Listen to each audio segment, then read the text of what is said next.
Génial. Donc à partir de maintenant, on dit plus de bêtises. C'est enregistré. Enregistré et ça grimpe. Donc déjà 23 personnes qui nous rejoignent. Bonsoir à tous. Bonsoir tout le monde, à tous ceux qui nous rejoignent. On va parler des appels d'offres.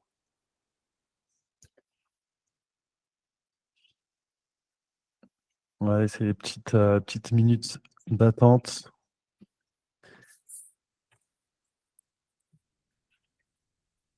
Et je vois que Ah oui, on a des invités et des spectateurs. Ok, je comprends la nuance. Les invités, c'est les personnes que tu avais ajoutées, Lucas, sur... Exactement. Il y a les invités, il y a les contributeurs, donc Christophe et Soufiane, qui sont nos experts du jour. Et tous ceux qui nous rejoignent sont des spectateurs. Et donc, comme Eddy vient de l'annoncer, vous avez un petit carré de points en bas à droite, outil de réunion. Vous cliquez dessus et vous pouvez poser des questions pendant ce live. On y répondra sur les différentes parties. On va suivre un fil conducteur, mais ce sera un format d'échange interactif. Et je pense d'ailleurs qu'on peut attaquer, hein. Ouais, je pense on est pas mal. Ça, une petite dernière minute. Par rapport au nombre d'enregistrements, je vois que certains sont peut-être un petit peu légèrement en retard.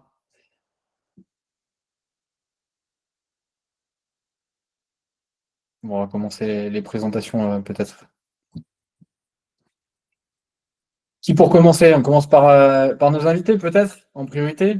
Donc Interfast organise ce webinaire. Je vais me charger de l'animer. Donc je suis Lucas, je m'occupe de la partie marketing chez Interfast. Et donc à mes côtés ce soir, trois experts, surtout deux sur les appels d'offres. Et donc le fondateur d'Interfast qui va se présenter. Christophe, je te laisse commencer. Merci Lucas, bonjour à toutes et à tous, je suis ravi d'être parmi vous aujourd'hui. En effet, on va parler des appels d'offres. Donc moi, je suis Christophe Rinero, le directeur des formations Achat Public. Donc Achat Public est un organisme qui existe depuis 22 ans et qui est une société qui propose 4 activités, qui est dédiée pour les achats publics et aussi pour les entreprises soumissionnaires et donc vous qui souhaitez répondre ou qui répondez déjà des marchés publics. Nos 4 activités, c'est une plateforme qui permet de dématérialiser la réponse aux appels d'offres côté entreprise soumissionnaire et donc côté acheteur, avec un processus de validation. Les formations que je représente, on pourra y revenir plus tard. Un média qui est Achat Public Info et les trophées de la commande publique tous les ans sur le Salon des maires. Donc aujourd'hui, le portail achatpublic.com est un des plus gros du marché avec 22 000 acheteurs qui postent des appels d'offres et 125 000 fournisseurs référencés. Merci Christophe. Soufiane?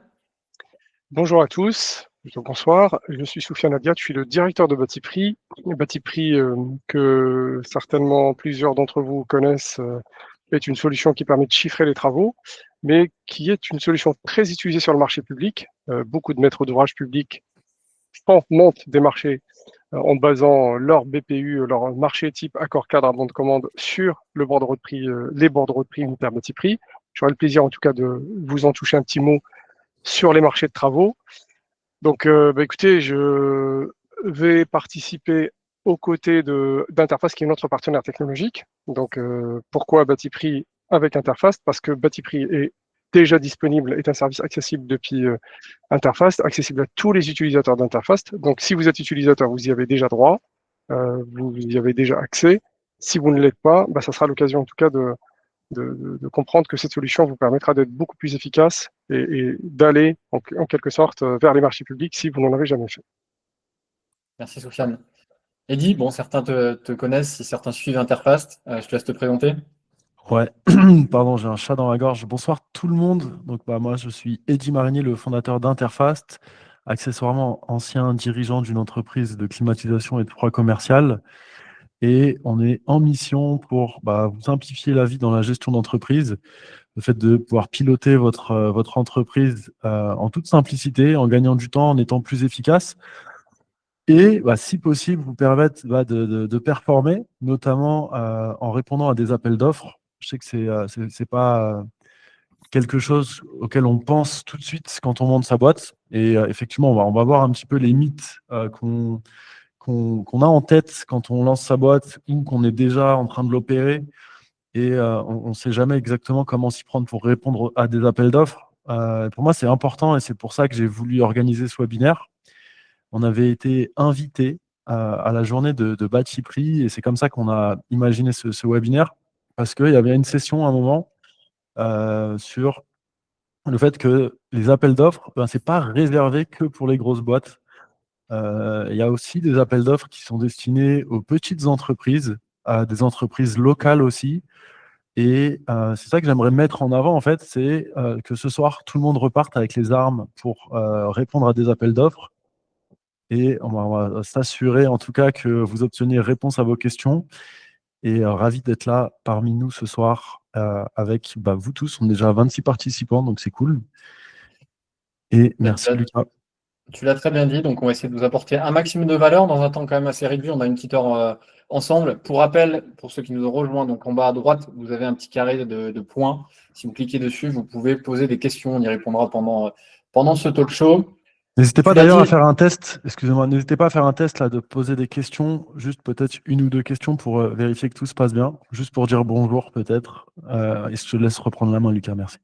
C'est une très bonne idée, allez-y pour tester les questions. Et donc, tu l'as dit, Eddy, on va commencer par parler grands mythes autour des appels d'offres. On va également parler des différents types d'appels d'offres, de où trouver ces bons appels d'offres, comment les acheteurs vous sélectionnent en tant qu'artisan, comment on répond correctement aux appels d'offres. Et puis, on essaiera d'aller un petit peu plus loin et comment progresser, notamment avec Christophe, sur les appels d'offres après appels d'offres. On commence, messieurs ? Let's go. On est parti. Donc, les grands mythes autour des appels d'offres. Qu'est-ce que ça t'évoque? J'ai envie de m'adresser à toi, Eddy, qui était artisan, pour commencer. Qu'est-ce que ça t'évoque quand tu penses aux mythes autour des appels d'offres? Il y en a quelques-uns là qui sont notés. Est-ce que c'est réservé aux grandes entreprises? Est-ce que c'est trop compliqué administrativement? Est-ce que c'est trop chronophage? De quoi tu te souviens quand tu étais artisan et que tu pensais aux appels d'offres? Ouais. Alors déjà, moi, si je ferme les yeux là, et que j'entends juste le mot appel d'offres, je vois une espèce de montagne de papier à fournir pour répondre à des appels d'offres. Une pile de papier avec des papiers qui sont mal rangés comme ça. Et aussi, quelque chose de très chronophage où en fait, pour rentrer dedans, je vais devoir lire beaucoup de documents. Je vais devoir déchiffrer presque en fait la commande publique, la proposition. Et donc quelque chose qui va me bouffer vraiment beaucoup de temps. Et quand je suis dirigeant d'une entreprise de bâtiment, et enfin peu importe, j'ai envie de dire dirigeant d'une entreprise, en général, on n'a pas beaucoup de temps. Donc voilà, un petit peu tous les points d'ailleurs qui sont sur la slide, mais effectivement, j'ai l'impression que c'est quelque chose de complexe en tout cas. Christophe, je me tourne vers toi. Comment tu réponds à ces premières questions qu'on peut se poser et aux inquiétudes qu'a formulées notamment Eddy quand on est artisan? Est-ce que vraiment les appels d'offres, c'est réservé aux grandes entreprises? C'est trop compliqué? Est-ce que c'est vraiment une pile de papier? Ah là là, Eddy, mais non, pas du tout. Pas du tout, je comprends pas parfaitement, mais non. En effet, c'est des grands mythes contre lesquels on va essayer de lutter ou de donner d'autres éléments d'explication. Donc, est-ce que c'est réservé aux grandes entreprises? Non. En fait, dans un marché public, l'acheteur structure son marché comme il l'entend. Je ne sais pas si vous connaissez la notion de lot.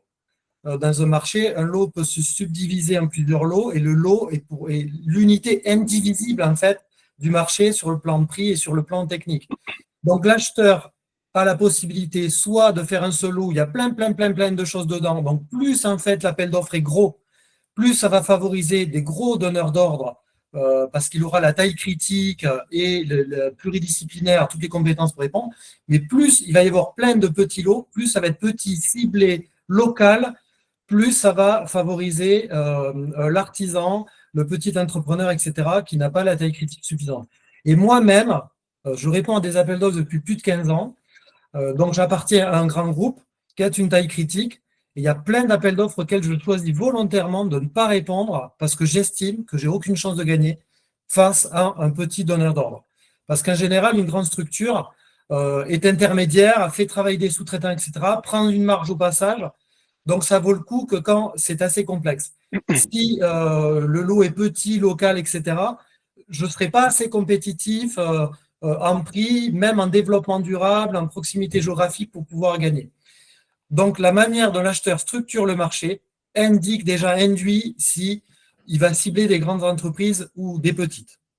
Donc, C'est Donc, bien de si je, s'aborder. si je comprends bien, c'est pas réservé qu'aux grosses boîtes. Non, non, pas du tout. Il y a plein de marchés accessibles à des artisans, ou même si le marché peut paraître gros, c'est possible de créer des groupements pour s'entraider et répondre si techniquement on n'arrive pas à répondre à l'ensemble du lot. Mais en tout cas, c'est pas du tout uniquement réservé aux grandes entreprises, c'est au cas par cas. J'ai plein Soufiane, de tu vas questions qui me apporter viennent en tête. un Oui, élément de pardon. réponse peut-être avant, Soufiane? Oui, peut-être un retour sur l'expérience réelle de clients, très gros d'ailleurs, très très gros. Je vous donne un exemple, qui est un des clients, des 3 premiers clients de Batiprix depuis 25 ans, c'est la SNCF. Et on a parfois au sein des différentes filiales de la SNCF ou différentes directions régionales un réel besoin, voire même parfois une réelle carence de trouver des petites structures. Alors, on dit grande entreprise, mais parfois le donneur d'ordre lui-même ne souhaite pas en fait travailler avec les grandes structures. Il y a bien évidemment la complexité au sein de l'entreprise, mais il y a surtout la réactivité. Alors très souvent, les maîtres d'ouvrage, parfois, euh, ne souhaitent pas travailler avec les grandes entreprises parce qu'il y a des lourdeurs, préfèrent plutôt les petites structures parce qu'il y a la réactivité, il y a le critère prix aussi, parce que faire de petites prestations, alors qui dit petite prestation, ça ne veut pas dire petit chiffre d'affaires. Beaucoup de petites prestations, parfois, font des marchés qui sont relativement importants. Après, il y a quand même des règles du marché public, comme le dit Christophe, qui forcément sélectionnent ou présélectionnent. Il faut faire minimum X% de chiffre d'affaires par rapport globalement au volume du marché que cible le maître d'ouvrage, mais il y a énormément de maîtres d'ouvrage qui sont plutôt en carence, à la recherche même des petites structures et sont prêts à simplifier au maximum. Parfois, ils le font d'ailleurs. D'ailleurs, il y a beaucoup de simplifications pour répondre à la question trop compliquée administrativement, trop chronophage pour les artisans, etc.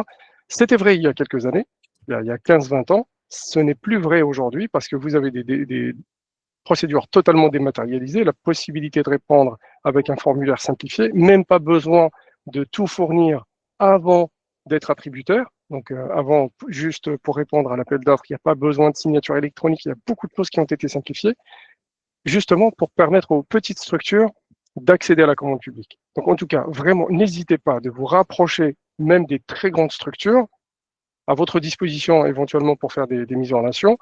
Si besoin, n'hésitez pas de passer aussi par les relais. Hein. Vous avez probablement aussi des fournisseurs comme nous qui connaissent globalement les carences ou les besoins des grandes structures et on peut éventuellement organiser des rencontres, des présentations. Si vous faites savoir, si vous avez vraiment une réelle compétence, une réelle expertise et que vous voulez développer une relation sur la durée avec des grands comptes, eh ben c'est tout à fait possible.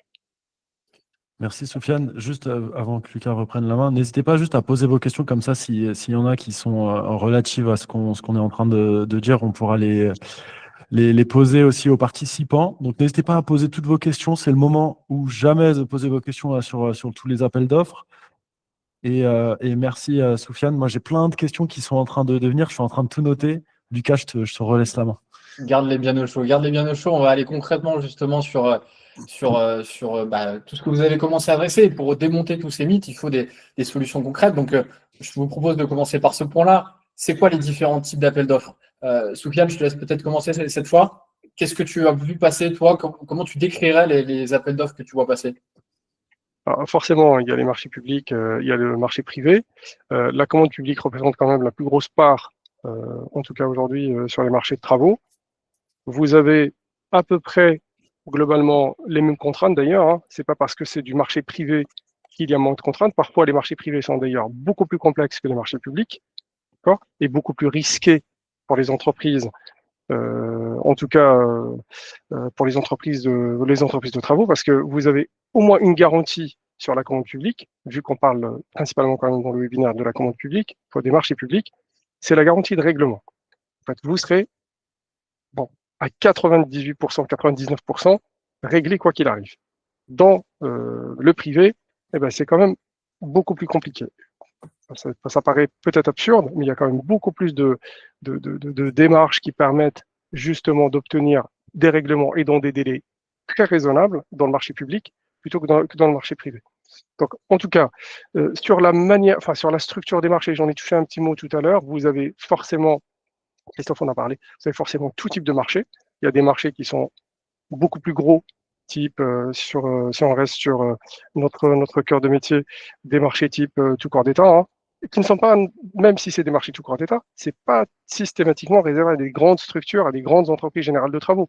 Parfois, c'est des petits groupements, globalement, enfin des petites structures qui se regroupent et qui sont d'ailleurs beaucoup plus efficaces et qui réalisent, qui arrivent à formaliser un mémoire technique qui est beaucoup plus percutant pour le maître d'ouvrage qu'une grande structure qui va de facto, d'ailleurs, dans la grande majorité des cas, sous-traiter elle-même des prestations ou partie de prestations. Donc, en fait, c'est vraiment possible d'aller vers la commande publique. Il y a aussi, je veux dire, normalement, on ne devrait pas le dire, mais c'est important quand même que les entreprises le savent quand même. La majorité des entreprises ont peur, globalement, de perdre de l'argent sur le marché public.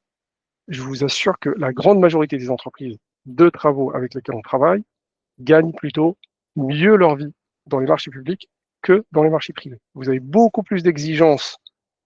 Alors après, je vous donne mon retour d'expérience et le retour d'expérience des entreprises qui sont attributaires sur des marchés qu'on connaît. Il y a beaucoup plus, en tout cas, de possibilités de maîtriser ces marges en faisant de l'appel d'offres public avec des donneurs d'ordre qui sont là plutôt pour vous accompagner. Ils ont besoin de vous sur la durée, plutôt que dans le marché privé où on va aller à chaque fois vous presser pour aller chercher le maximum d'économies. Ce n'est pas tout à fait les mêmes démarches, même si très souvent les marchés publics sont quand même basés sur le critère prix, qui a une pondération relativement importante, souvent qui se rapproche de 40%, mais malgré tout, on peut faire des marges relativement intéressantes et travailler dans des conditions plus, on va dire, plus acceptables ou plus faciles, malgré les contraintes, on va dire, de la commande publique et les contraintes administratives, dans le marché public que dans le marché privé. Alors, on va pouvoir y revenir peut-être sur la partie administrative après. Christophe, tu valides ce point? On valorise plus le marché public que privé? Oui, je comprends tout à fait ce qu'évoque Sofiane. En effet, les marchés publics répondent à un code particulier de la commande publique, donc c'est beaucoup plus structuré. Tout le monde doit respecter ce code qui permet d'être transparent, qui encadre, qui est contrôlé, qui permet l'égalité des chances. Il y a une note technique et une note prix, on pourra y revenir. Tout est beaucoup plus transparent. Mais ça ne veut pas dire que c'est plus simple que la partie privée. En effet, la partie privée est plus libre, plus hétérogène. Donc, comme l'évoque Soufiane, ça peut être plus compliqué du fait de cette hétérogénéité sur des appels d'offres privés plus que public. Il ne faut pas croire en effet que le public est forcément plus compliqué. C'est juste que ça obéit à quelque chose de précis. Et en effet, pour rebondir également sur Soufiane, je suis OK sur la partie rentabilité. Effectivement, un marché public ou un marché tout court est un levier d'acquisition du chiffre d'affaires beaucoup plus fort. Et donc après, va se poser la question de la marge. Mais ça vous donne une visibilité sur des semaines, des mois et des années, et vous amortissez un certain nombre de coûts fixes que vous amortissez dans la durée. Vous avez aussi moins de prospection à faire. Enfin, il y a plein de coûts cachés que vous économisez, d'une part. Et d'autre part, les bordereaux des prix sont tellement bien structurés. Je reviendrai plus tard avec la question qui tue pour moi, c'est jusqu'où vous êtes prêt à aller pour gagner un appel d'offres dans vos calculs de marge. Et donc là, il y a une vraie question stratégique de dire si je ne marge pas assez, je n'y vais pas, ou alors je suis prêt à y aller cette fois-ci parce que j'ai quelque chose à aller chercher plus tard dans mes enjeux. Voilà. Mais en effet, on peut très bien gagner sa vie avec des marchés. Moi, j'avais juste quelques petites questions parce que je pense qu'on a j'ai vu dans les participants des entrepreneurs aguerris. Je pense qu'il y a aussi des plus jeunes entrepreneurs. Rapidement, mais ça peut paraître bidon, mais pour moi, il y avait avant des clients. Là, on parle de marché, public, privé. Est-ce qu'on peut juste, j'aimerais rappeler, peut-être me dire, enfin, dites-moi si je me trompe, mais remettre des petites définitions claires. Marché public, on parle de collectivité, c'est ça, de mairie, de département, Alors, de région. Privé, c'est des entreprises. De quoi on parle exactement? ouais, je peux donner une première définition si vous voulez. Le marché public, en fait, concerne tous les établissements publics, donc les établissements de l'État et toutes les collectivités locales et territoriales qui sont soumises soit au code de la commande publique, code des marchés publics, soit à l'ordonnance. Donc, en fait, toutes les personnes morales ou tous les établissements qui sont soumis au code de la commande publique ou à l'ordonnance, qui ont l'obligation de respecter ce cadre légal, doivent faire des marchés publics, des appels d'offres encadrés soit par l'ordonnance. Enfin, si vous ne savez pas ce que c'est, l'ordonnance, c'est très souvent quand même des établissements qu'on appelle des établissements publics à caractère industriel et commercial. Je prends quelques exemples concrets. La SNCF en fait partie, EDF en fait partie, des entreprises publiques, mais qui font du chiffre d'affaires en quelque sorte, qui ont vocation de réaliser du chiffre d'affaires. C'est pour ça qu'il y a un petit peu plus de souplesse pour ces entreprises, mais qui sont quand même soumises presque aux mêmes règles du Code de la commande publique. Le Code de la commande publique concerne beaucoup plus quand même les collectivités locales et territoriales et les administrations. Les administrations publiques, type la sécurité sociale, les ministères, les agences de l'État. Les collectivités, c'est forcément la mairie, les communautés de communes, toutes les EPCI, les régions, les départements, conseils départementaux, etc. etc. Merci Soufiane, je pense que c'était important de le préciser parce que des fois, c'est pas clair comme de l'eau de roche. Le privé, c'est toutes les entreprises.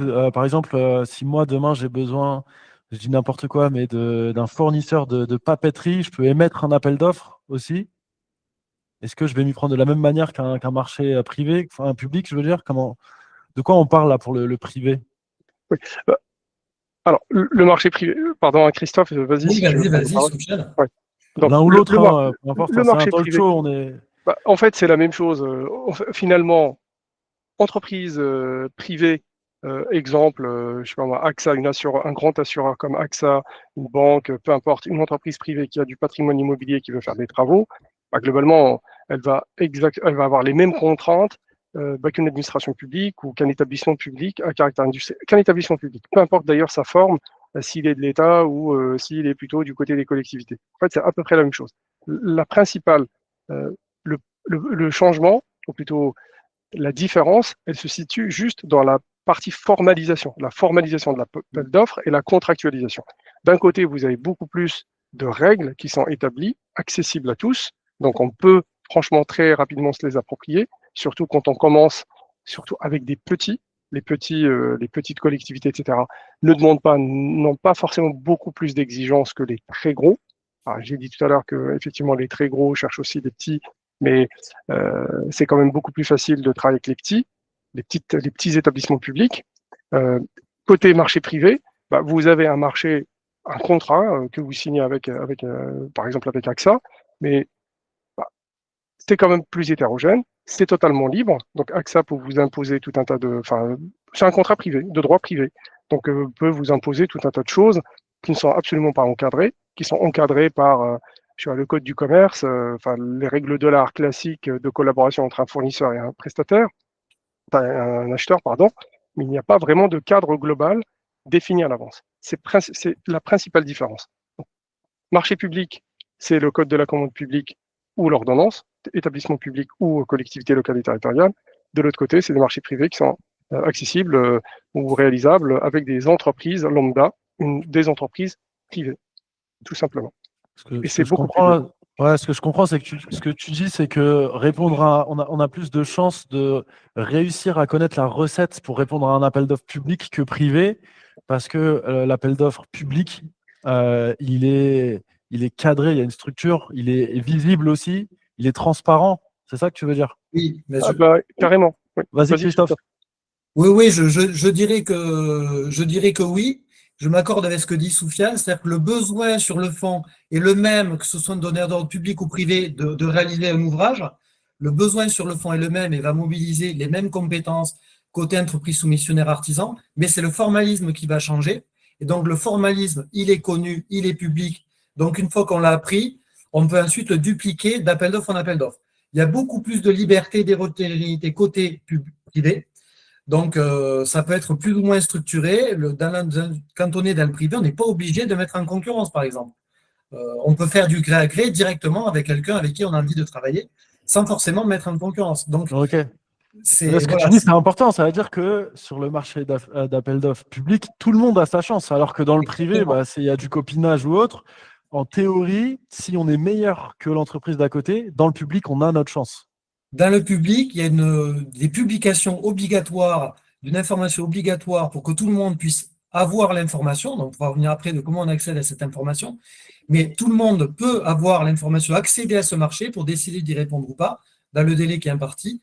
Et ensuite, le calcul des points pour déterminer et sélectionner les prestataires est complètement transparent et connu dans le règlement de consultation en amont de comment les points vont être comptés pour comparer de manière équitable tous ceux qui postulent. Merci Christophe. Je pense que Lucas, tu peux peut-être dérouler. Justement, ouais, c'est bien, tu as commencé un peu, tu parlais de où trouver l'information. Je te laisse commencer. Alors, Christophe, où c'est qu'on trouve les bons appels d'offres? Juste, excuse-moi Christophe, avant, on Oui, a, on a oui, 31 personnes avec nous. Et pour toutes celles qui sont arrivées, n'hésitez pas à poser des questions. Tout en bas à droite sur l'écran, il y a 9 petits carrés là, un petit menu. Vous pouvez poser vos questions. N'hésitez pas à poser vos questions en amont. Comme ça, on peut les intégrer aussi dans la conversation. Il y a Amadiso qui dit bonjour. Donc, on n'a pas encore de questions, mais n'hésitez pas à poser vos questions. Et Christophe, je te redonne la main. Excuse-moi. merci Eddy. Oui, on sera ravis de répondre à vos questions avec Soufiane. Zéro souci, allez-y, allez-y. Alors, où trouver les bons appels d'offres? Alors, tout d'abord, sur les plateformes, il existe des plateformes institutionnelles à vocation nationale, mais vous trouvez tous les appels d'offres en France publics qui s'appellent marché.public.gouv.fr, qui est la place des marchés de l'État, mais qui regroupe tous les marchés de tous les ministères et qui peut aussi regrouper des marchés des collectivités. Donc là, pour les marchés publics, c'est le sésame dans les plateformes institutionnelles.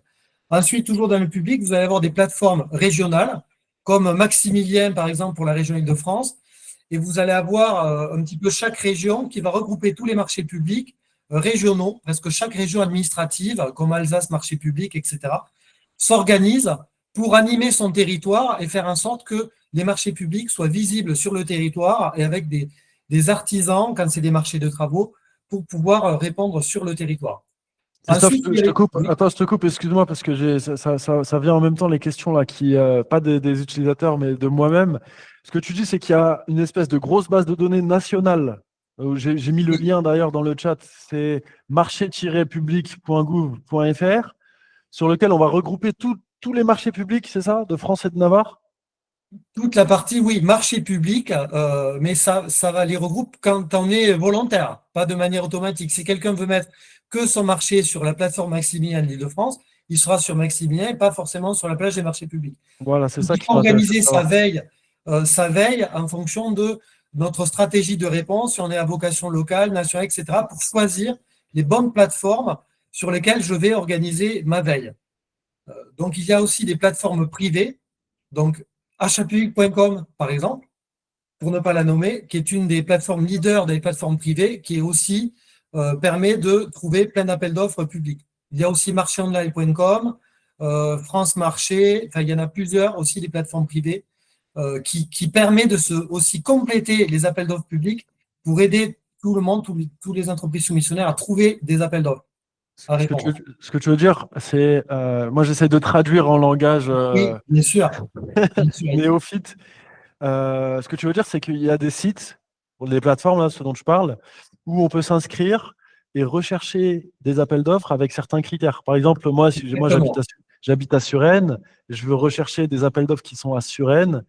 Les plateformes vont me permettre de filtrer tous les appels d'offres qui sont proposés dans cette ville. C'est ça que tu veux dire? Tout à fait. Dans chaque plateforme, il y a la possibilité de filtrer, de recruter avec plein de critères pour cibler ce que l'on cherche, que ce soit sur le type de donneur d'ordre public, le type d'établissement, la zone géographique, aussi le savoir-faire que vous avez. Si vous êtes dans la plomberie ou l'électricité, etc., vous pouvez cibler les objets du marché qui comprennent le mot pour essayer de trouver les appels d'offres qui correspondent à votre savoir-faire. Et ensuite, vous pouvez organiser une veille, que vous créez vous-même des propres alertes pour être alerté tous les jours et toutes les semaines de tous les appels d'offres qui viennent de sortir, qui viennent d'être publiés, qui répondent à vos critères. Donc, si par exemple, j'habite à Suresnes, que je veux faire de la plomberie dans les Hauts-de-Seine, et que je cherche tous les marchés de plomberie en Hauts-de-Seine, je peux organiser ma veille en filtrant sur le département, sur la plomberie, etc. Et dès qu'un appel d'offres de ce secteur qui correspond à tous ces critères qui va sortir, je serai immédiatement informé par mail. Et comme ça, je pourrai étudier et décider si je décide de répondre ou pas.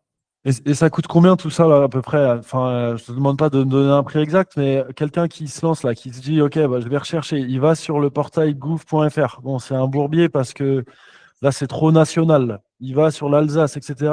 Il se dit peut-être que les plateformes, c'est vrai qu'elles ont de la valeur, tu vois, parce qu'elles ont fait le travail pour moi. J'ai des alertes. Ça me permet de faire de la veille automatique. Combien ça coûte à peu près? On parle, c'est quoi je demande juste une fourchette. C'est quoi? C'est 100 euros par mois, 1000, 3000? Ah là là là, il dit, en général, c'est gratuit pour les artisans et les entreprises soumissionnaires. C'est gratuit pour ceux qui postulent. C'est OK. plutôt, c'est les donneurs d'ordre pour être mieux vus qui peuvent éventuellement payer sur des plateformes privées. C'est plutôt comme ça que ça marche le modèle économique. Mais c'est Incroyable. OK. totalement gratuit pour la personne qui Ah, veut bah, c'est postuler. génial. Il C'est faut se créer un génial. compte, mais c'est gratuit. J'ai une petite demande là de Amadi, qu'on salue, et qui demande, ils ont potentiellement remporté un appel d'offres et on leur demande de négocier le prix. Comment trouver un juste prix? Et là, je vais faire une petite passe en profondeur à Soufiane. Et autre question complémentaire, est-ce que le fait d'être le seul postulant fait de nous de facto un attributaire de l'appel d'offres? Est-ce qu'on peut être le seul postulant dans un appel d'offres d'un marché public? Est-ce qu'on... Euh, Vas-y, Alors, Christophe. Ça sera alors, mieux. je vais Christophe, répondre à la deuxième question et toi, Soufiane, ouais, la première. parfait. Donc, oui, techniquement, on peut être le seul à répondre. Et à ce moment-là, l'acheteur décide si, selon les règles qu'il a fixées au départ, ça répond ou pas. Il peut considérer que c'est caduque et il relance le marché. Moi, ça m'est arrivé là, il n'y a pas tellement longtemps où un acheteur que je connais a dû relancer une procédure parce qu'il n'avait pas assez de répondants et ça ne lui suffisait pas. Et il y avait quelqu'un qui avait répondu, mais ça ne lui suffisait pas. Il voulait vraiment mettre en concurrence.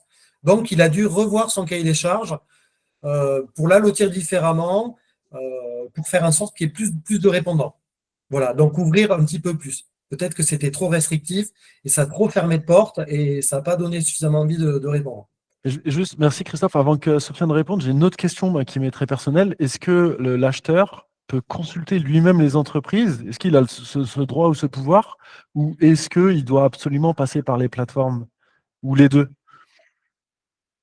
Alors, quand c'est sur des marchés publics, il peut, et moi ça m'arrive d'ailleurs souvent, qu'il a ciblé des entreprises potentiellement qu'il va estimer pertinentes pour répondre, donc il va les solliciter en offre en amont, parce qu'une fois que c'est publié, il n'a plus le droit de communiquer, d'échanger avec les entreprises Hmm. potentiellement soumissionnaires pendant toute la durée de la procédure. Mais en amont, il peut me solliciter pour que je réponde à des questions, pour me demander mon avis, donc il le fait régulièrement, il m'envoie un questionnaire. Il peut envoyer un questionnaire à plusieurs autres entreprises qu'il estime pertinent de répondre et donc il les informe, attention, il y a cet appel d'offres qui va tomber dans 1 mois, 2 mois, 3 mois, ça Ok. pourrait être intéressant que vous le regardiez, etc. Donc il peut faire ça en amont. Mais une fois que c'est publié, terminé, plus de communication pour qu'il y ait égalité des chances et que personne n'ait une info de plus qu'un autre pendant la procédure. Merci Christophe. Sofiane, comment est-ce on s'assure d'être juste au niveau prix quand on répond à un appel d'offres? Eh bien, écoutez, c'est pas forcément évident. Je voulais compléter juste un petit complément par rapport à la dernière question, dernière intervention de Christophe. En fait, il existe quand même des manières, des procédures spécifiques. Par exemple, il y a une procédure qui s'appelle un marché restreint. Un marché restreint à une population d'entreprises ou à quelques entreprises. Donc, il existe dans le code de la commande publique, voilà, des possibilités de solliciter 3 entreprises, par exemple, et de les mettre en concurrence. Uniquement 3 entreprises, explicitement. Ça existe. Alors, pour que ça vous arrive, il faut forcément faire le travail en amont. C'est des choses qui sont tout à fait possibles, notamment quand il y a des carences, vraiment des carences locales, ou quand il y a des spécificités, des marchés très, très pointus sur un sujet bien spécifique. Tout à fait possible d'avoir un marché très restreint. Donc, sollicitation des entreprises en phase amont, on les sollicite après pour répondre à l'appel d'offres. Il y Oui, en a un. Voilà. Merci d'avoir Juste, précisé ce point parce que ça dépend aussi du montant du marché. Il y a des règles où si le marché est inférieur à un certain montant, il y a moins d'exigences et moins de mise en concurrence obligatoire et plus le montant du marché estimé sur une année est important, plus il y a des contraintes pour l'acheteur en termes de procédure. Donc quand le montant est par exemple en dessous de 5 000 euros, 2 000 3 000 euros, il peut solliciter 3 entreprises et pas que ce soit publié forcément dans une plateforme. Oui, tout à fait. donc, alors, comment savoir si on est juste? Eh bien, justement, pour savoir si on est juste, il vous faut un prix de référence, un prix de marché. Bah, ça tombe bien, vous en avez un. Vous avez une bibliothèque qui s'appelle Batiprix qui pourrait vous donner une idée. Très souvent, d'ailleurs, pour que vous le sachiez, très souvent, les maîtres d'œuvre qui aident les maîtres d'ouvrage à monter leur marché, leur dossier d'appel d'offres, vont faire l'estimation en utilisant des données de type Batiprix, par exemple, des bibliothèques type Batiprix. Parce que c'est hyper difficile pour un maître d'œuvre ou un maître d'ouvrage qui n'est pas expert comme vous êtes spécialiste, vous avez accès au prix parce que vous avez des fournisseurs, des distributeurs, des fabricants, pour certains, qui travaillent localement avec des fabricants locaux, d'avoir les prix. Mais ce n'est pas tout à fait le cas, en tout cas, de votre maître d'ouvrage, qui est obligé de regarder des prix de référence. Batiprix est très utilisé, comme je vous l'avais dit, sur le marché public. Parfois, le maître d'ouvrage va carrément imposer ou contractualiser des marchés sur la base des bordereaux de prix Batiprix. Et donc, ça vous permettra justement de vous benchmarker votre prix de référence, votre prix de vente comparé à un prix de référence. Vous avez forcément, vous, une marge de manœuvre locale sur les matériaux. Vous connaissez votre taux horaire de main-d'œuvre. Donc, si vous prenez une bibliothèque qui vous permet de comprendre le prix, mais surtout des composés avec le déboursé sec, quel est le coût de la main-d'œuvre, quels sont les coûts des matériaux et quel est le prix qu'a potentiellement consulté le maître d'ouvrage, ça vous permettra d'avoir justement une idée sur le gap que vous avez. Est-ce que de facto, bon, je pense que Christophe a répondu sur la deuxième, est-ce que vous êtes de facto attributaire? Ça, il n'y a pas besoin. Donc, en fait, il n'y a pas besoin de benchmarker vos concurrents. Vous pourriez, chose qui est très très difficile, hein, les concurrents ne donnent pas forcément leur prix, quoique si vous vous intéressez au marché public, et ça c'est vraiment un atout, contrairement au marché privé, vous avez quand même quelque chose de très particulier, c'est que le marché public est vraiment public. Les données sont publiques. Donc, quand un marché est attribué, vous avez souvent, enfin, pas souvent, vous avez systématiquement le montant global. Vous n'avez pas forcément la décomposition, vous ne saurez pas forcément le détail du prix de vos concurrents. Mais si vous vous intéressez au marché public, d'ailleurs, une des raisons de s'intéresser au marché public, c'est justement de benchmarker vos concurrents, de benchmarker les concurrents. Donc, si vous voulez savoir si votre prix est plutôt juste, c'est pas forcément évident, mais vous pourriez éventuellement trouver des marchés attribués, d'accord, sur la même base, et essayer de comparer votre prix, là que vous avez fait, par rapport au prix d'un marché attribué sur la même base. Où est-ce qu'on trouve cette info, Sofiane? Alors, pareil, comme les avis d'appel d'offres, en fait, les avis d'attribution sont aussi publics. Dans la même plateforme, vous avez les avis d'attribution. Après, il y a des plateformes, tout à l'heure, on a parlé principalement de plateformes publiques qui donnent des accès au DCE public. Mais vous avez, Eddy, tu as parlé tout à l'heure de plateformes qui permettent éventuellement de saisir les critères, etc. Il existe quand même des plateformes payantes. Alors, elles ont quand même une valeur ajoutée supplémentaire. C'est des plateformes qui consolident plein de marchés. Si vous allez sur une plateforme privée, vous n'avez que les marchés qui sont publiés sur la plateforme privée, qui est gratuite pour les entreprises, payantes pour les maîtres d'ouvrage, mais vous avez aussi des agrégateurs en quelque sorte d'appels d'offres. Ça coûte pas très cher, ça coûte globalement maximum une centaine d'euros par mois. En moyenne, le prix c'est 1 000 euros globalement en moyenne par utilisateur. Moi j'en connais quelques-unes. Vous avez Vecteur Plus par exemple, Marché Public France, etc., qui vous permettent justement de gagner un peu de temps parce que ça consolide quasiment tous les appels d'offres. Vous avez également, en plus des avis d'appel d'offres, les avis d'attribution qui vous permettent d'avoir ce critère prix, qui est extrêmement important pour que vous puissiez calibrer un peu vos propositions par rapport au prix de marché. Top, top, top. On va essayer d'avancer. En attendant, si Lucas il présente la slide d'après, je reformalise un petit peu, moi, je retraduis tout ce que tu as dit, mais Batiprix, donc c'est le partenaire d'interface. Pardon, il y a un enfant derrière moi, il ne faut pas m'en vouloir. Batiprix, c'est une bibliothèque d'ouvrages qui vous permet en fait de. Donc, Batiprix, eux, ils ont des personnes qui travaillent à plein temps pour référencer des prix de marché. Donc, je dis n'importe quoi, mais si je pose un toilette, voilà, on va mettre un prix d'un toilette sans marque. Donc, c'est un toilette classique avec le coût de la main-d'œuvre, le coût des fixations, la pipe de chiottes pour fixer les toilettes.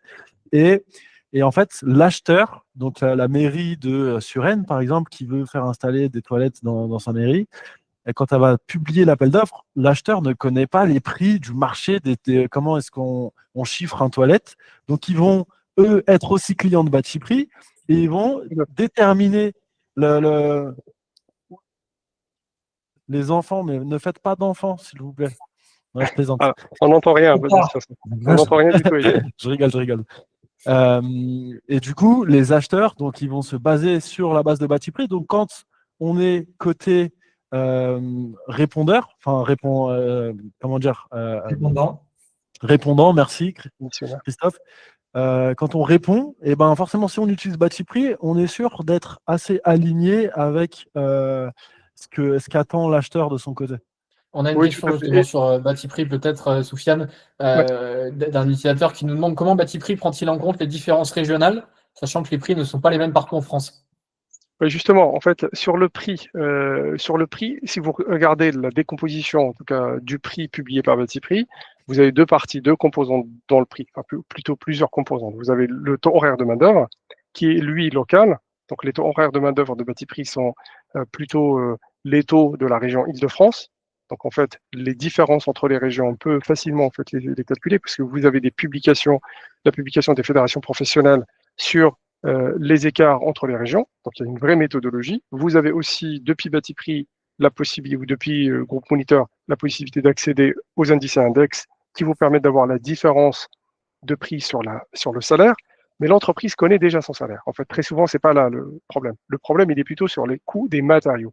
Sur les coûts des matériaux, il n'existe pas malheureusement de prix régionaux. Et Legrand publie son catalogue. C'est un des fabricants qui publie son catalogue avec un prix public. Il publie un prix catalogue fabricant.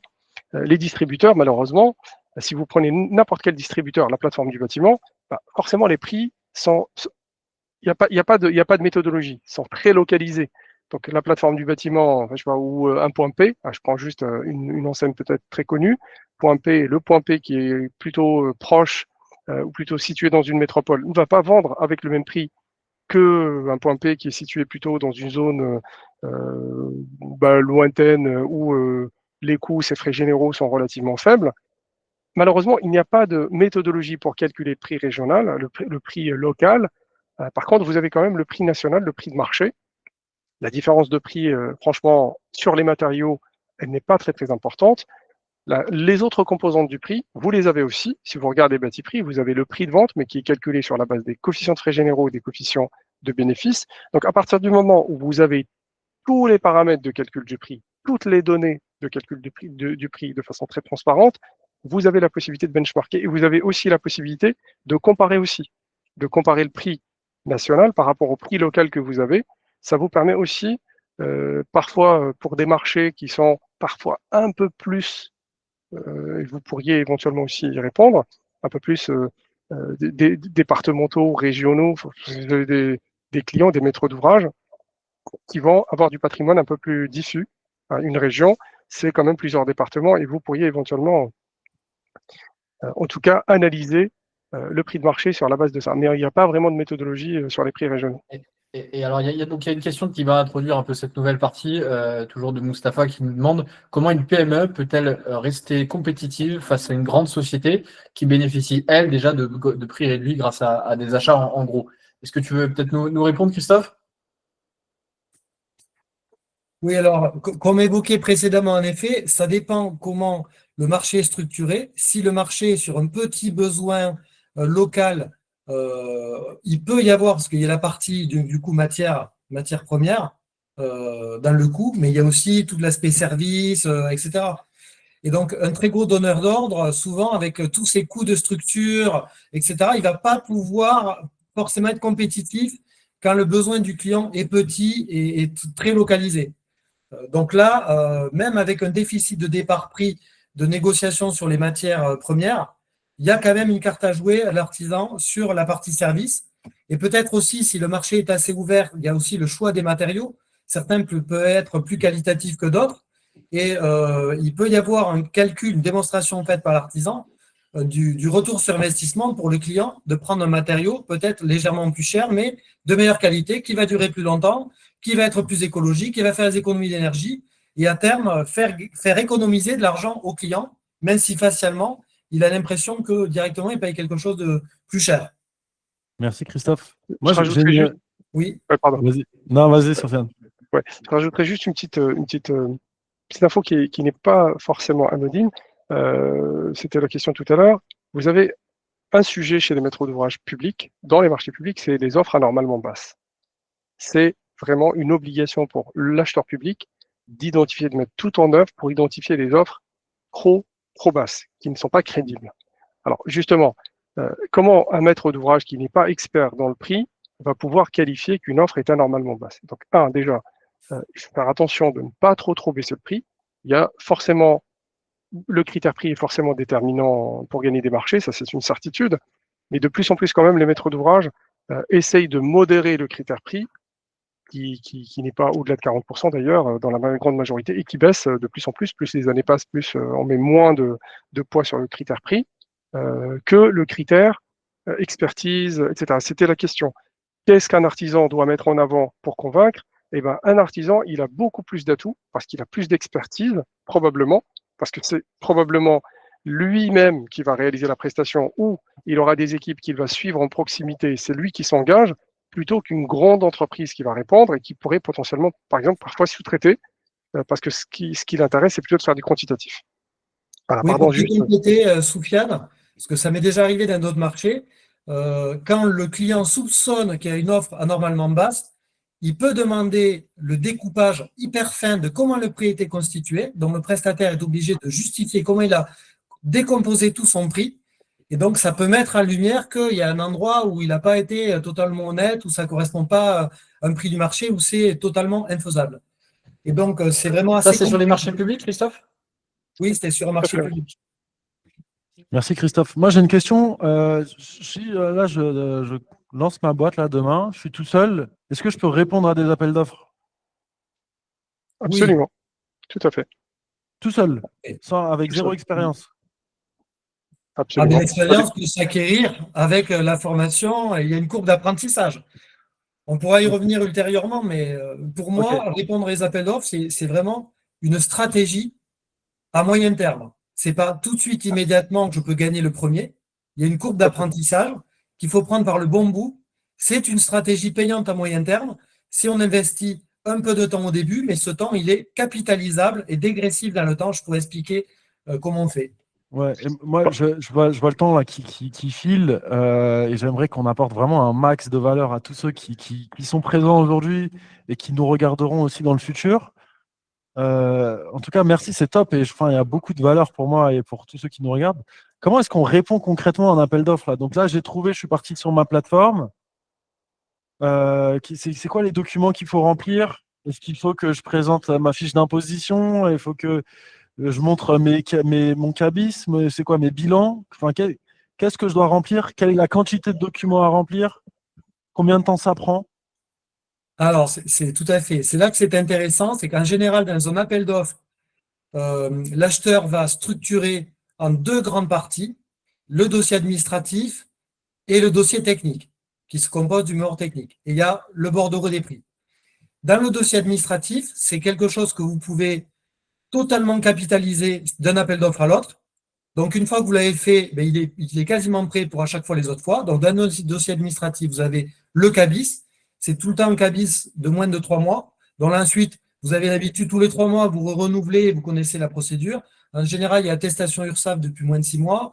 Il y a bien sûr le RIB qui sera utilisé ensuite. Dans le RIB, comme vous l'avez une fois pour toutes pour les autres marchés, etc. Et ensuite, il y a les documents DC1, DC2, acte d'engagement. Donc là, vous mentionnez des éléments sur votre entreprise, votre SIRET, le chiffre d'affaires les 3 dernières années, etc. Mais là, pareil, vous capitalisez une fois que vous en avez fait un, vous enregistrez sous et vous faites le suivant, et ainsi de suite. Donc le dossier administratif, une fois qu'il est constitué, il est complètement capitalisable. Ensuite, le mémoire technique, dans une certaine mesure aussi, c'est-à-dire la présentation d'entreprise, vos références, les chantiers que vous avez déjà réalisés, comment vous êtes organisé. Donc, il y a plein d'éléments structurants transversaux qu'une fois que vous avez fait une bonne fois pour toutes, donc là, il faut bien investir sur cette partie, que ce soit bien présenté et tout, mais ensuite, vous pouvez l'utiliser sur les appels d'offres suivants. Ah, mais c'est incroyable. Donc, ce que tu me dis, c'est Oui, c'est que incroyable. c'est possible de capitaliser sur une fois qu'on a fait le premier appel d'offres, on va dire que c'est le Oui, plus chiant. Ça prend exactement. combien de temps à peu près là? Grosse maille. Un appel d'offres, je sais pas, à 100 000 euros. C'est mon premier appel d'offres. Combien, c'est quoi? On parle en quoi? En 5 heures de temps? 20 heures? En général, plus que ça. Moi, je sais que, alors, moi, je suis plutôt dans la formation, donc je réponds à des appels d'offres de services. En général, dans un appel d'offres, on va avoir 3 à 4 semaines de délai pour répondre. Si on le prend assez vite au début, hein, d'où l'organisation de la veille pour ne pas perdre de temps, déjà un nombre de jours par rapport à la concurrence. On va dire que sur 3 à 4 semaines, je vais bien y passer une semaine à temps complet cumulé à étaler si je devais tout faire une première fois. Une fois que j'ai déjà bien organisé ma démarche et que j'ai plus que la partie technique du mémoire technique à faire sur mesure pour répondre aux besoins du client, là, je vais économiser les 3 quarts du temps par rapport à si je partais de zéro. Désolé, Christophe, ça répond pas à ma question. Ah, pardon, Je rigole. excuse-moi. Combien de temps à peu près? Enfin, Ben, En fait, il faut plusieurs jours au début, je pense, pour la ouais, mais première. bon, ça c'est quoi dépend. de jour homme? Non, ça Moi, je dépend. me Pour suis un Le jour marché de même, le travaux, jour même. ouais, sur les marchés de travaux, non, ça peut être franchement beaucoup plus rapide. Un marché de travaux de 100 000 euros, un marché forfaitaire, ça va très vite en fait sur les marchés de travaux. En fait, c'est pas pareil que les marchés de services. Le plus difficile, c'est vraiment d'établir un mémoire technique, c'est-à-dire de faire valoir un peu votre expertise. Si Oui. vous n'avez pas forcément d'expérience, ben, ça serait probablement un peu plus complexe, mais malgré tout, je vous encourage vraiment à le faire parce que ça vous permettra de récupérer des infos sur la concurrence. Mais à partir du moment où vous avez un minimum de temps pour construire un mémoire technique, ça, d'écrire à peu près ce que vous êtes capable de faire. Bah, en fait, remplir les fichiers, c'est très simple, hein, remplir des fichiers Excel type DQE, document quantitatif estimatif ou un bordereau de prix unitaire, ça prend, ça prend une journée ou deux, en une journée ou deux à temps plein pour un marché de 100 000 euros. Bah, franchement, vous avez fait le boulot. Vous investissez une journée ou deux pour décrocher 100 000 euros de chiffre d'affaires. Encore une fois, vous n'allez peut-être pas le décrocher au tout début si vous êtes auto-entrepreneur ou si vous êtes entrepreneur, si votre entreprise est très récente, parce que très souvent, quand même, les références, enfin, les maîtres d'ouvrage vont privilégier ceux qui ont de l'expérience, mais c'est pas forcément toujours le cas. C'est vraiment pas toujours le cas. Parfois, on va donner le marché à quelqu'un qui a plus d'expertise ou qui va plutôt rédiger un mémoire technique qui prouve qu'il a bien compris, il a bien cherché quand même le profil du donneur d'ordre, il a mis quand même des choses qui concernent le projet, il y a travaillé, il a posé des questions, il s'intéresse vraiment, il est motivé pour faire le projet. Ça va plus rassurer franchement le donneur d'ordre que quelqu'un qui a de l'expérience, enfin qu'une entreprise qui a de l'expérience et qui ne va pas forcément faire un mémoire technique qui montre, un bon mémoire technique qui montre un désintérêt de son projet. Voilà. Je ne Tu sais fais pas bien de si le ça répond. noter. Eddy, je prends juste la question qui a été posée. Enfin, Christophe Bouguin qui nous met en commentaire son expérience. Vous allez pouvoir réagir à ça, mais tu viens de le dire, Soufiane, il y a les questions qui sont posées. Il nous dit qu'en pratique, donc, RTE diffuse un descriptif sommaire, pas un vrai cahier des charges initial, et chaque entreprise participe à enrichir ce cahier des charges lors de réunions, en posant des questions, en levant des incohérences, en apportant même des solutions techniques. Oui, Juste, alors, ça signifie quoi, RTE? Je pense que c'est c'est certainement c'est la- l'entreprise qu'elle c'est l'entreprise RTE, je pense que c'est le distributeur d'électricité. Si Oui. je... C'est réseau transport électricité. Ok. Oui, mais ça m'arrive, moi, régulièrement, quand je réponds à des marchés publics, qu'il y a des éléments faux ou incomplets dans le cahier des charges. Ça arrive d'en relever. Et pendant la procédure du marché, avant de donner la réponse, donc pendant le délai des 4 semaines, on peut poser des questions et toutes les réponses seront transparentes. Quand c'est un échange électronique hors réunion. Et toutes les réponses sont partagées pour qu'il y ait une équité entre tous les répondants. Mais ça permet de changer le cahier des charges et ça arrive souvent que l'acheteur republie une mise à jour du cahier des charges parce qu'il y a eu des éléments pertinents soulevés par les entreprises qui posent des questions. Oui, après, peut-être que la question qui est posée par Christophe Bouguin, elle concerne peut-être pas forcément la réponse à l'appel d'offres. Là, vous avez des entreprises, là, c'est une entreprise RTE, c'est une entreprise publique, mais vous avez aussi des maîtres d'ouvrage publics qui font ça. C'est-à-dire, vous êtes en phase amont, on vous fait un RFI, enfin, plutôt une demande d'information, plutôt, et ça, c'est effectivement, c'est un peu le piège du marché public. Enfin, le piège, le piège, mais c'est pas inintéressant quand même, hein. Franchement, ça dépend vraiment de votre stratégie. C'est à vous vous êtes libre de définir votre stratégie et de ne pas parfois jouer ce jeu-là. Et ça permet justement au maître d'ouvrage de récolter des infos parce qu'il n'a pas forcément le temps lui-même d'élaborer son cahier des charges bien comme il faut. Eh bien, il va faire globalement des échanges, des ateliers, etc., ou poser des questions aux entreprises bien en amont de son cahier des charges, essayer d'élaborer son budget en demandant aussi des éléments de prix. Et ça ne veut pas forcément dire, c'est pas parce qu'il va vous demander de baisser votre prix qu'il va vraiment prendre le prix le plus bas.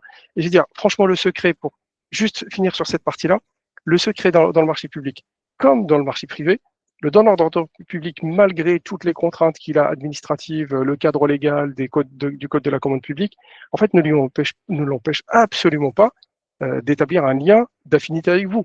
Donc, il faut aller voir les maîtres d'ouvrage publics. Il faut vraiment y aller. Il faut vous faire connaître. Et puis, ma foi, les attributions se font par des humains. C'est pas une machine qui va vous attribuer une note, etc. C'est des humains qui, parfois, ont des feelings avec des entreprises parce que bon, elles s'investissent, elles vont les voir, elles les aident aussi dans cette phase amont. Christophe? Parce qu'ils leur versent des pots de vin aussi ou pas?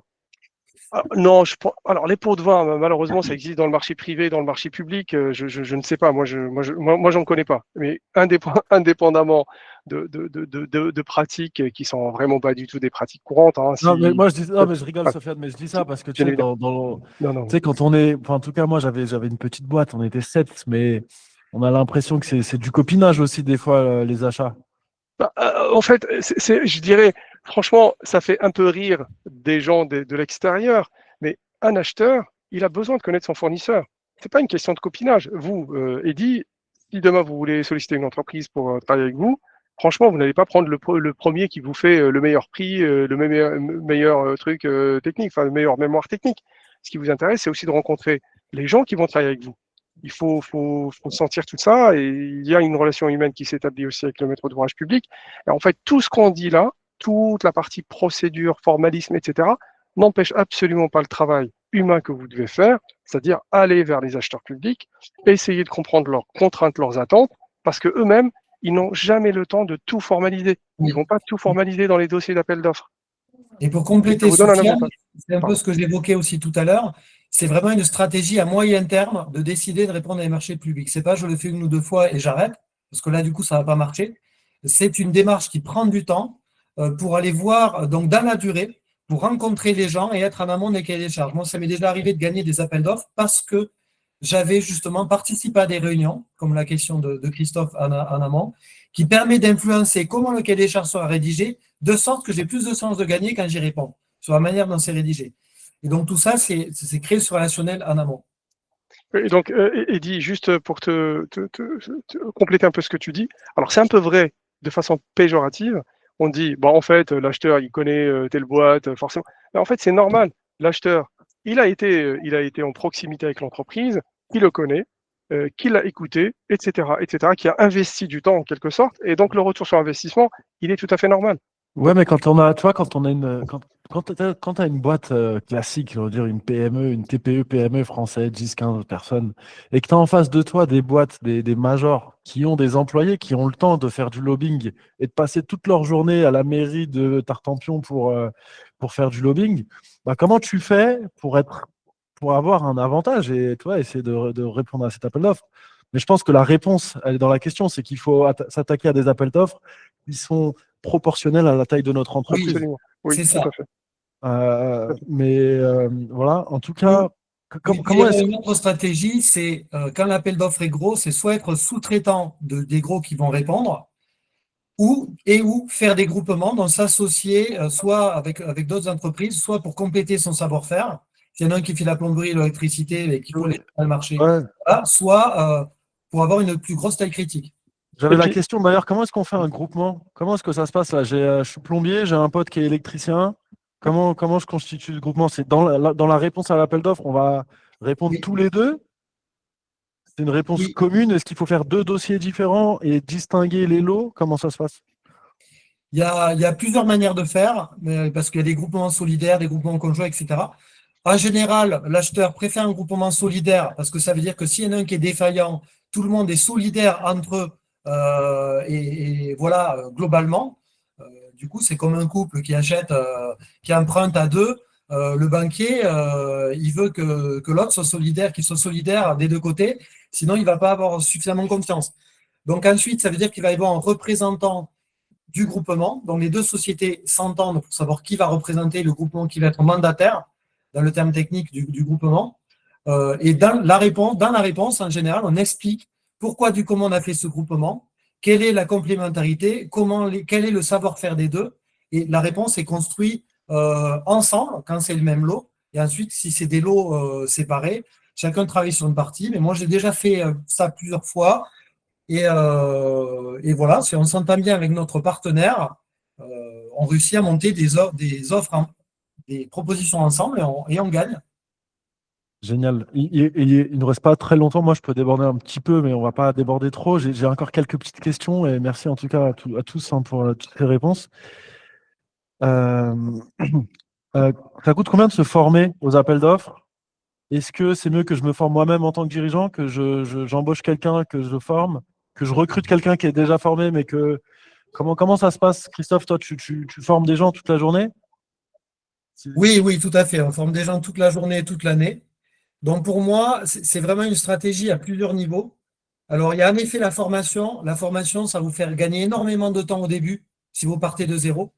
Donc évidemment, chez Achat Public, on a tout ce qu'il faut pour aider les entreprises soumissionnaires. Nos formations sont courtes, 1 à 2 journées pour aller vite, et elles sont thématisées. Donc soit par exemple sur le mémoire technique, sur les fondamentaux, la règle de la commande publique, ou sur, on a des marchés de travaux aussi, spécialement pour connaître toutes les spécificités des marchés de travaux, où on a comment on prépare une soutenance orale, comment on dématérialise une réponse à appel d'offres, etc. Donc, c'est des petites formations courtes d'1 à 2 jours pour très vite monter en compétences. Ensuite, il y a… c'est en ligne ou en présentiel, Christophe? Alors, les deux sont possibles. C'est soit en classe virtuelle, soit en présentiel. Vous choisissez la modalité que vous préférez, si est le mieux. Toutes nos formations sont à Paris quand c'est en présentiel. Donc, soit vous pouvez vous déplacer à Paris, soit c'est en classe virtuelle. Donc, ça, c'est quand c'est partagé multi-entreprise. Si vous voulez quelque chose exprès pour vous, là, on peut faire du sur-mesure selon les besoins. Et ça coûte combien à peu près? Ça coûte entre 500 et 1000 euros la journée par participant. Ok, donc c'est vite rentabilisé ça. C'est très vite rentabilisé puisque nous, on vous donne des clés pour gagner. Ce n'est pas juste pour participer. Oui, On peut se faire financer ou pas? Il y a des OPCO, des trucs, oui, tout à fait. On peut se faire financer avec des OPCO parce que nous sommes certifiés Calliope, donc qui est la référence en certification qualité dans la formation, qui permet d'accéder à différents modes de financement comme les OPCO, en effet. Merci Christophe. Et j'ai une autre question aussi. Est-ce que c'est possible de se faire accompagner? Donc j'ai beaucoup de travail, j'ai pas envie de me former, j'ai pas le temps. Est-ce que je peux avoir une sorte de consultant qui va m'aider à répondre à des appels d'offres et peut-être gagner de l'argent au succès, peut-être tu vois, que si on arrive à obtenir l'appel d'offres ou au dossier. Est-ce qu'il y a des offres qui existent comme ça? Tu veux dire un peu presque comme des courtiers, quoi. Comme des courtiers. Non, pas des courtiers. C'est comme si toi, au lieu de former, est-ce que tu accompagnes des entreprises dans la réponse à des appels d'offres? Parce que tu vois, la formation, c'est une chose. Tu vas m'expliquer des choses théoriques. La réponse à des appels d'offres, c'est je te dis, Christophe, moi, j'ai trouvé cet appel d'offres. Je veux qu'on m'aide à y répondre. Est-ce que c'est possible ça? Déjà, c'est achat public ou ailleurs? Oui, ailleurs, ça doit exister. Achat public, aujourd'hui, on ne le fait pas, même si on aurait la capacité de le faire. Mais ensuite, oui, on n'est plus dans la formation professionnelle circonscrite. On commence à être dans le conseil, l'accompagnement, qui n'est pas exactement le même métier. Mais en tout cas, on aurait le savoir-faire pour le faire. Mais il doit exister des acteurs sur le marché qui peut accompagner avec un consultant qui va aider pas à pas. Donc, dans nos formations, il y a déjà un travail sur des dossiers précis avec des exemples, des mises en pratique. Mais pour un accompagnement dans la durée sur X jours pour un dossier précis, oui, des consultants, ça doit exister. Et si on arrive presque au bout, certaines personnes commencent progressivement à nous quitter. Un petit mot pour conclure, si on devait faire une synthèse aussi de tout ce qu'on a expliqué aujourd'hui, je pense qu'on a donné pas mal d'éléments. Peut-être, Soufiane, tu veux commencer? Avec plaisir. En tout cas, un élément très très important, c'est que la commande publique est la plus gros et le plus gros levier en tout cas pour développer son chiffre d'affaires, se développer, aller vers la croissance. Je vous conseille vivement, franchement, de faire des marchés publics, de répondre à des dossiers d'appel d'offres parce que c'est très enrichissant. Vous récupérez énormément d'infos sur vos concurrents, sur la manière dont les marchés sont montés. Alors, au-delà de tous les freins qu'on a essayé de démystifier, là, administratifs, etc., vous avez vraiment beaucoup de choses qui sont assez simples et beaucoup de simplifications en tout cas. La réponse dématérialisée, sans signature électronique, avec un formulaire, il n'y a même pas besoin de... Voilà. Je pense que le marché public est très formateur. Un jour, moi j'ai fait beaucoup de marchés publics dans ma carrière professionnelle, parce que j'ai fait un petit peu de commerce avant de diriger. Et on m'a toujours dit, et je vous assure que c'est vrai, en tout cas, ça a été mon cas, quand on sait faire du marché public, on sait tout faire. On sait tout faire parce que c'est très formateur, ça permet justement d'adopter une rigueur. On se prend forcément des râteaux, comme sur le marché privé, mais vous avez quand même quelque chose que vous n'aurez jamais dans le marché privé, c'est la transparence. D'abord, dans la manière de construire son dossier d'appel d'offres, c'est hyper structuré, hyper cadré, donc ça vous aide aussi à former vos équipes si vous en avez, ou à structurer vous-même vos dossiers d'appel d'offres pour le marché public comme pour le marché privé. Mais ça vous permet aussi d'avoir énormément d'infos et probablement gagner aussi du chiffre d'affaires parce que, croyez-moi, énormément de donneurs d'ordre, petits et gros, cherchent en permanence des entreprises compétentes. Voilà ce que je pourrais. Merci Sofiane. Est-ce qu'on a un code promo pour Batipree ou une manière d'essayer le logiciel pour les Alors, clients d'interface, là, ceux qui veulent ouais, essayer? tout à fait. En fait, les clients d'interface, c'est très simple. Allez sur batipree.com, faites une demande d'essai. Précisez dans votre demande d'essai, dans le formulaire de demande d'essai, c'est vraiment sur la page d'accueil, batipree.com, juste le site batipree.com. Et vous aurez forcément précisé que vous faites un test pour Interface parce qu'on fait des tests directement sur Interface. Vous avez l'accès gratuit. Et ensuite, vous bénéficiez d'une remise. Alors, je ne connais pas le code remise, mais on vous donnera le code promo qui vous On le permettra mettra dans... voilà, Tu nous l'enverras, Sofiane, merci beaucoup. Ouais. Avec plaisir. Christophe, petite conclusion? Oui, donc pour moi, déjà d'une part, les marchés publics, c'est un énorme levier de croissance pour vous, parce que ça représente les marchés de travaux 40% du total. Donc c'est vraiment il y a un énorme marché à prendre. Donc n'hésitez pas à y aller. C'est vraiment une stratégie à moyen terme qui, de prime abord, peut faire peur, on l'a vu au départ, mais en fait pas du tout, comme l'a évoqué Sofiane, tout est de plus en plus simplifié. Et comme là, je pense, on l'a expliqué, vous pouvez énormément capitaliser un travail initial. Et ensuite, vous apprenez beaucoup d'appels d'offres en appels d'offres pour devenir une machine à gagner des appels d'offres. C'est comme si vous appreniez un nouveau sport, vous jouez la première fois au tennis, ben, la première fois, vous n'allez pas être bon, vous n'allez pas renvoyer la balle.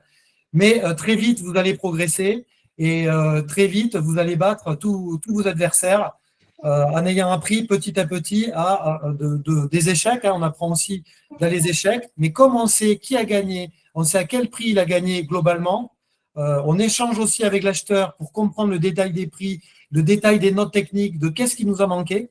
Très rapidement, vous, en mettant en place une organisation, vous progressez pour finir par gagner.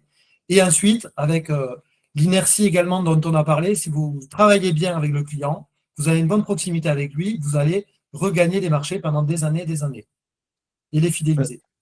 Merci Christophe. Est-ce que si on a des clients qui ont besoin de se former, comment ça se passe? Est-ce qu'il y a un petit code promo déjà pour Interface? On l'avait pas évoqué en On off n'a pas avant. évoqué, mais on peut y réfléchir. Donc, je reviendrai vers Heidi à ce sujet pour communiquer à la communauté d'Interface et ceux qui ont suivi les webinaires.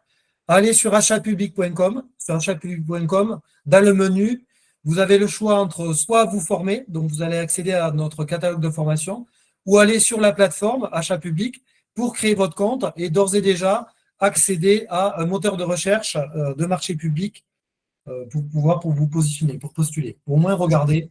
Oui. On mettra vos liens LinkedIn aussi s'il y en a qui veulent vous contacter dans la description de la vidéo YouTube. Et moi, pour terminer, j'ai envie de dire que j'aurais rêvé d'avoir ce webinaire quand je me suis lancé. Je pense que les réponses aux appels d'offres, c'est c'est une stratégie long terme. Moi, j'ai envie de dire, Christophe, pas moyen terme. Il faut mettre beaucoup d'efforts au début pour lancer la machine. En revanche, c'est des économies en acquisition client parce qu'au lieu d'aller chercher des clients privés, bah, on sait qu'il y a déjà de la demande dans le public. Donc, on gagne beaucoup de temps à ce niveau-là. À partir du moment où on a une expertise, il y a une barrière à l'entrée parce que bah, y a pas beaucoup, enfin, il y a beaucoup d'entreprises qui y répondent. Mais je pense que sur le volume global de toutes les entreprises de bâtiments en France, la proportion des personnes qui répondent à des appels d'offres, ça reste quand même assez minime. Donc, quand on va développer une expertise, comme tu dis, bah, on va avoir la possibilité d'avoir presque une sorte de vivier de demande en permanence avec un client qui est hyper sérieux, qui paye à 99% du temps, comme disait Sofiane tout à l'heure. Donc, c'est vraiment hyper pertinent d'avoir cette stratégie. D'autant plus quand on veut faire évoluer sa boîte, on va avoir des références au début. On va commencer à répondre à un appel d'offres avec un client sérieux, qui est l'État, le gouvernement, une collectivité, peu importe. Si on réussit à faire un chantier, on va construire une crédibilité. Donc, il y a tout un tas d'avantages.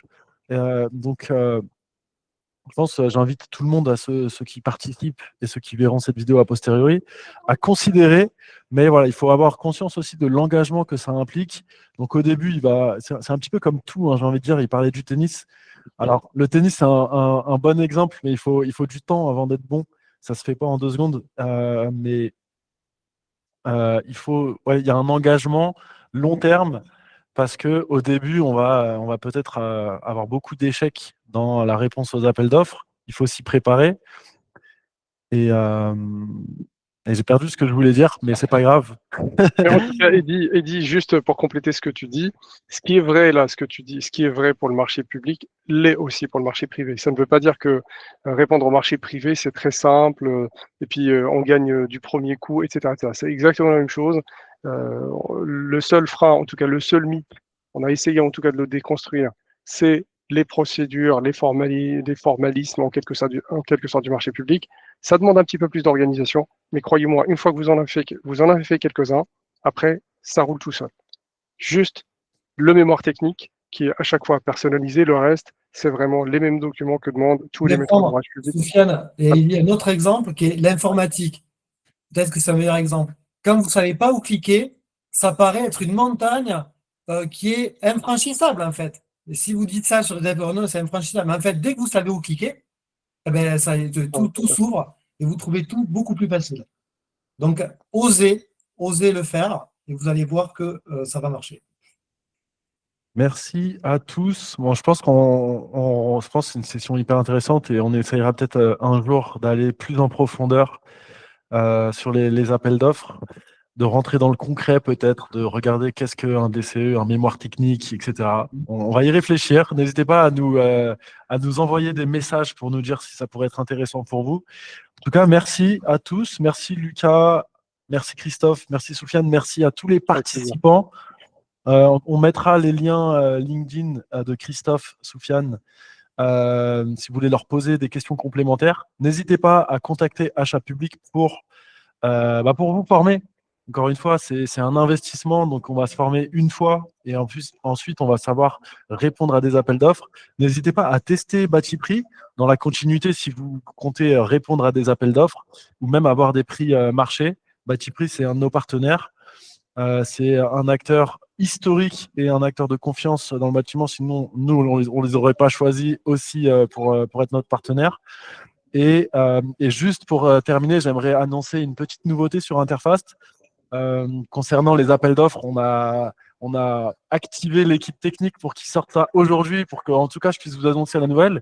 Mais c'est que dans Interfast, on va pouvoir importer des DPGF. Donc, on n'en a pas trop parlé du DPGF, qui est l'un des documents en général des appels d'offres. On va pouvoir intégrer un DPGF et travailler directement dans Interfast plutôt que de travailler sur un tableau Excel et le réexporter pour le mettre dans le dossier technique. En tout cas, merci infiniment à tous. Et après, vous pourrez poser aussi peut-être vos questions sur la chaîne, sur la vidéo qu'on publiera sur YouTube. Et peut-être que Christophe et Soufiane y répondront dans le futur. Voilà. Lucas, un dernier mot? Non, bah, je pense que c'était bien de conclure avec une petite phrase sur Interface avec cette nouveauté. Donc, la vidéo sera publiée sous 2 jours sur YouTube. Vous pourrez tous la retrouver. On partagera ça par mail. Et puis, on vous souhaite à tous une excellente soirée. Et n'oubliez pas, on est ensemble. Au revoir tout le monde. Bonne soirée. Merci. Bonne soirée, Bonne merci. soirée.